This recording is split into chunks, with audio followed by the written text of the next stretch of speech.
I think we can all agree that the Trent Dilfer experiment at UAB was a complete and utter failure. Former head coach Bill Clark literally revived this program. Like, it's not a figure of speech. He literally brought it back from the dead when the Alabama Board of Regents killed it following the 2014 season. Since the program returned in 2017 under Clark, it had gone 43-20. Went to 5 straight bowl games and won 2 conference titles. This program was on the rise, and then Dilfer basically killed it. Let's talk about the disaster that was the Trent Dilfer era at UAB. But before we get into this, if you enjoy college football content like this, make sure to leave a like and subscribe. Also, let me know who you think UAB should hire to be their next head coach in the comments section below. Bill Clark rebuilt the UAB football program and gave it life that it never expected to have. The program dated back to 1991 and moved up to the Division 1A level in 1996. During its 18 years before the arrival of Clark, the school went to 1 bowl game in 2004 and missed out on hiring great coach after great coach throughout that it could have turned the program around. Then Bill Clark came riding in during the 2014 season. Clark spent the majority of his coaching career in the state of Alabama, coaching at Piedmont High School, Tuscaloosa County High School, Dothan High School before landing his first high school head coaching job in 1999 at Prattville High School. From 1990 to 1999, he left the state once, spending 2 years at Coffee County High School as their defensive coordinator in Georgia. Clark would go 106-11 and won back-to-back state titles in 2006 and 2007 at Prattville. He then was hired to be the first defensive coordinator at South Alabama in 2008, or being named Jacksonville State head coach in 2013. While at Jacksonville State, Clark went 11-4 and led the Gamecocks to the quarterfinals of the FCS playoffs before being named the head coach at UAB. When Clark took over as head coach, it did not seem like the school was going to be cutting the program. Why else leave his alma mater if it was? But the rug would be pulled following a 6-6 season in 2014 when UAB president Ray Watts shut down the program citing financial strain on the university. There was an uproar by alumni, fans, and boosters as they raised the money to reinstate the program 6 months later. The issue was, the damage to the program was done. Players transferred to different schools while the whole coaching staff left, all but Clark. Clark could have left to coach somewhere else, but he chose to stay at UAB, although there was not a sign the program would come back. Clark rebuilt the program from the ground up. High school players would not give UAB the time of day, so Clark recruited JUCO castoffs. The team returned in 2017 with very little expectation. SB Nation projected them to go 3-9, which would have made them the 130th ranked team in the country. Bill Connolly wrote, UAB crawling through a river of shit and came out clean. The Blazers might not be good in 2017, but they exist. Take that, Alabama. The Board of Regents, which runs the University of Alabama and other schools, including UAB, had held down the school for years and used a bunk report as justification to shut down the program. A CBS Sports report revealed the Carr Sports math indicating future losses was based on assumptions in donor patterns, and economic studies alleged the program would make money. The College Sports Solutions study found the deficit likely nowhere near the $17 million claimed. Clark created a plan for a $10 million practice facility funded substantially through private donation, replacing fields that routinely flooded. The mayor supported the project. The board never approved it. But months after killing football, greenlit a $4.5 million soccer complex. When a local business arranged to upgrade practice turf at no cost, UA trustee Finis St. John had the project killed, according to AL.com. With the ending of the program for 6 months, UAB lost Jordan Howard to Indiana, who went on to play in the NFL. Jeremiah Briscoe went on to win the Walter Payton Award at Sam Houston State. Jamari Staples, who played well at Louisville, among others, all left UAB. But that did not stop Clark and his band of misfit JUCO players from finding success. UAB shocked the world with an 8-5 record and the school's second bowl bid in school history. 2018 was even better as they went 11-3, won their first conference title in school history, and won their first bowl game in school history. They made it back to the Conference USA title game in 2019, going 9-5, won the conference again in 2020, going 6-3, having their bowl game canceled. 2021 was another amazing year as the Blazers would go 9-4 and finish second in the West Division. Clark and a core group of fundraisers got a new football facility built. They built Protective Stadium, a $175 million stadium replacing Legion Field. The stadium was Clark's baby. His dream came true. He wanted to play in it so badly. It represented the culmination of him not just rebuilding UAB football, but turning it into something entirely new and better. But then Clark would shock the college football world when he announced he was retiring at 53 due to a back issue. The back issue dated back to his high school days when he was squatting too much and tweaked his back. The son of a former high school coach had his football career ended, and he would go into high school coaching at 22 years old. He had dreamed of being a head football coach since he was 6 years old, never expecting it to come to an end so soon. They had just finished renovating a house, making it their dream home. But due to the coaching grind, Clark never had time to get surgery to rehab his back, and it finally gave out on him. UAB upset number 13 BYU in the Independence Bowl, and Clark knew he had done everything he needed to make UAB great. He felt he would be passing a program on the rise off to a coach who could help them continue to flourish. It was time to get his back fixed. Clark left the job to trusted assistant Brian Vincent and announced his retirement on June 24th so he could get a fusion surgery done. He planned it so he could leave the program to someone he trusted, because how could you perform a coaching search right before the season? It worked out as the program would rubber stamp it 3 days later. Vincent was UAB's offense coordinator and quarterback coach in 2014 and returned in 2018 after spending 3 seasons with South Alabama. He'd seen everything that had gone into rebuilding UAB. He told the press, "This is personal to me. I've been here in the lowest of lows, now to the highest of highs in the championships and bowl wins. So to be able to lead this team and be a part of all the history and the tradition where this program is now, it's a big deal, and it's a moment, and it's an opportunity that this team is ready for. I'm ready for." Vincent and UAB would find success in 2022 as they would go 7-6, win the Bahama Bowl in their last year as a member of the Conference USA.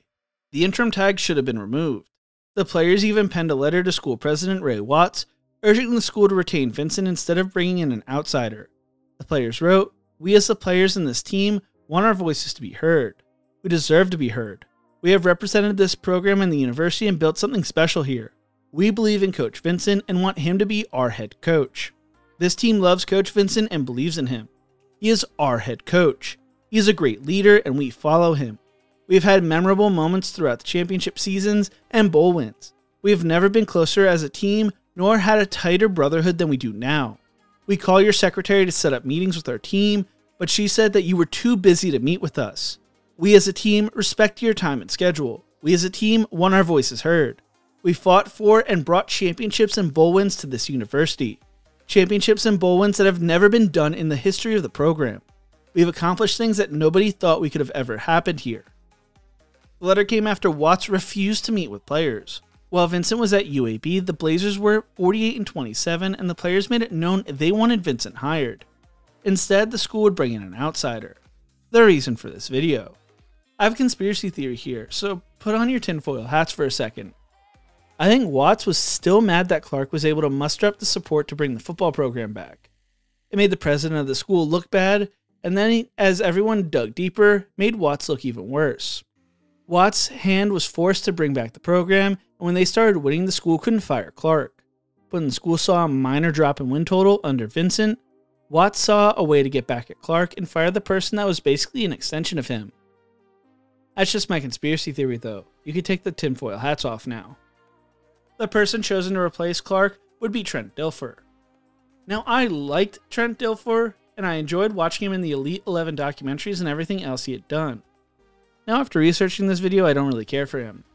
With that being said, what the hell was UAB thinking? Dilfer was a Super Bowl winning quarterback, but besides working with the Elite 11, he had only 4 years of coaching experience at the high school level at Lipscomb Academy in Tennessee.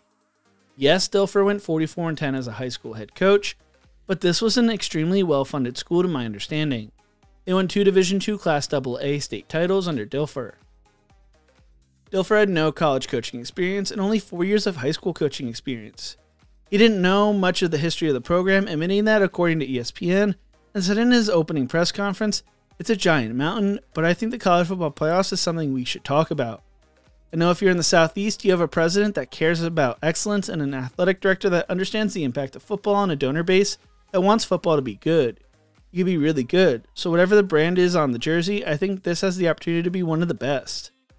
This was the lowest funded school in the American Athletic Conference and was killed off by its president less than a decade earlier. They didn't have much support from the president or athletic director. Things were set up to fail almost immediately. Under Dilfer, UAB had not had a winning season. Sorry for the spoilers ahead of time. Now, the American is a jump in difficulty compared to the Conference USA, So growing pains were expected, but the blueprint was laid out by Clark at UAB. There is no reason this program should have fallen off the way it did. The Blazers would go 4-8 in 2023, would go 3-9 in 2024. They missed their first bowl game since the program returned in 2017. Consistent winning thrown out the door. Roger Sherman wrote in his newsletter last year, rather than build on their own impressive story, they hired former NFL quarterback and ESPN analyst Trent Dilfer, a man who had never coached a college football team but had been on TV before. UAB tried to bring in the big name to a small school, except Dilfer isn't that big of a name, and UAB isn't actually that small of a school. In fact, they had a consistent record of winning that instantly evaporated as soon as Dilfer walked through the door. Dilfer was the 5th coach in college football history to come directly from the high school level. Bob Cummings in 1974 led Iowa to a 17-38 record, before being replaced by Hayden Fry. Gary Faust at Notre Dame went 30-26-1 after taking over a Notre Dame program that was at the height of its power. We talked about the Todd Dodge era at North Texas a few weeks ago, but he went 6-37, while former Bishop Gorman head coach Tony Sanchez took over UNLV in 2015 and went 20-40. Dilfer was less experienced than any of these guys at the high school level, and they all failed. Dilfer kept talking about how UAB was a rebuild when they were coming off 6 straight bowl game appearances when he opened up his press conference talking about the college football playoffs originally. They even lost to a Vincent-led Louisiana team last year. The school had an easy layup when it came to keeping Vincent and instead chose to run the program into the ground, which is maybe what President Watts and the Alabama Board of Trustees wants. Following a 2-4 start to the season, UAB would fire Trent Dilfer. Under Dilfer, UAB never won a road game, having lost 15 straight so far. They went 5-14 in conference play, with 18 of those 21 losses coming by double figures and 12 by at least 20 points. Because UAB doesn't play another road game until November 1st, it will surpass the time it went without a road win when the program was shut down in 2015 and 2016. His defenses couldn't stop a nosebleed if they wanted, allowing 41.3 points per game this year, 34.2 points per game last year, and 36.9 points per game in 2023. Dilfer always felt like he thought he was too good for the UAB job. He consistently made jabs like, "It's not like this is frickin' Alabama," as in the Crimson Tide. Or when he had to fly commercial back from the American Conference Media Days in Texas, "I was on an American Airlines flight with my players sitting in TSA, while Alex Golish was on a private jet." During a podcast experience, he talked about how great Louisville volleyball was, where his daughter plays. And when AD Mark Ingram brought up how great UAB volleyball was, he said, and I quote, "They're pulling from a different bucket, putting down UAB athletics." He basically took shots at the fans, boosters, and the school anytime he got a chance, as if he was forced to be there. In return, the fans and boosters hated Dilfer. This was a proud program that was brought back from the dead by the same people Dilfer took shots at. It was absolutely disgusting. It was so bad fans stopped showing up, and Bill Clark's son spoke out against Dilfer on social media. Dilfer finished with a record of 9-21 as head coach. Alex Mortensen, the son of ESPN reporter Chris Mortensen, would be named the interim head coach at UAB heading into the game against Memphis. Mortensen played college football at Arkansas and Sanford, and spent the 2009 season with the Tennessee Titans. He coached at New Mexico Highlands, a Division II school, serving as their quarterback coach in 2012, or being named a coaching assistant for the Rams in 2013. In 2014, he joined Nick Saban's coaching staff, serving as a grad assistant and later analyst from 2017 to 2019 and 2020 to 2022, serving as the Birmingham Irons wide receivers coach during the 2019 AAF season. He would be named UAB's offense coordinator in 2023. Memphis entered the game against UAB as the 22nd ranked team in the nation, the odds-on favorite to make the college football playoffs when it came to the group of 5 schools, and as 23.5-point favorites. UAB should have lost in a blowout.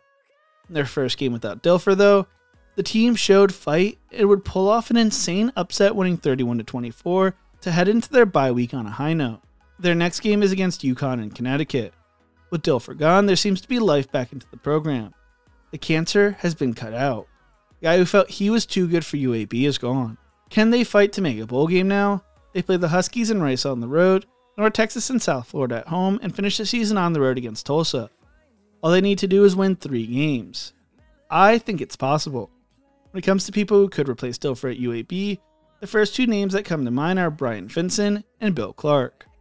Other names that the Athletic tossed around are Ed Ogeron, Neil Brown, Skip Holtz, Navy offense coordinator Drew Cronick, Western Carolina head coach Kerwin Bell, Mercer head coach Mike Jacobs, Presbyterian head coach Steve Englehart, Prairie View A&M head coach Tremaine Jackson, and might I toss in Billy Napier, who just was fired by Florida.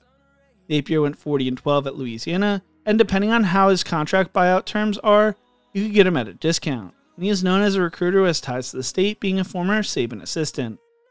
Hopefully UAB does not make the same mistake, and I pray the Board of Regents and Ray Watts are really not trying to kill the program again. What do you think? Who should UAB hire to be their next head coach? Let me know in the comment section below. If you enjoyed this video, make sure to check out my other videos YouTube thinks you will love right here. Thank you so much for watching, and as always, remember to embrace the grind.